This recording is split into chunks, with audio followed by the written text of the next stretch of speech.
ठाण्यामध्ये काँग्रेस पक्ष कार्यालयामध्ये कार्यकर्त्यांची हाणामारी, एबी फॉर्म वाटपावरून काँग्रेसमध्येच राड्याचा व्हिडिओ, जय महाराष्ट्राच्या हाती स्वबळावर जाण्याचा काँग्रेसचा निर्णय.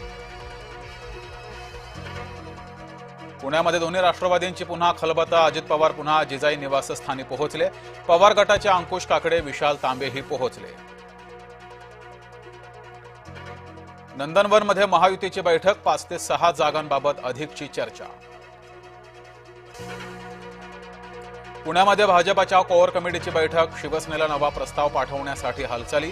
बैठकीत भाजपाचे राष्ट्रीय सहसंघटन मंत्री शिवप्रकाश उपस्थित. पुण्यात शिवसेनेचा राष्ट्रवादीकडे 25 ते 30 जागांचा प्रस्ताव, अजित पवारांकडून अद्याप सिग्नल नाही. अजित पवारांच्या भेटीनंतर रवींद्र धंगेकरांचं वक्तव्य. किशोरी पेडणेकरांना प्रभाग क्रमांक 199 मधून उमेदवारी, शेवट गोड झाला, आनंद झाला, किशोरी पेडणेकरांनी व्यक्त केल्या भावना. वंचित काँग्रेस युतीबाबत नाराजी, वर्षा गायकवाड यांना न विचारता जागा वाटप, दलित मतदारसंघ वंचितला का सोडलं, वर्षा गायकवाड यांचा सवाल. मुंबईच्या प्रभाग क्रमांक 196 मध्ये नाराजी नाट्य, भाजपाला उमेदवारी दिल्यानं शिवसैनिक नाराज.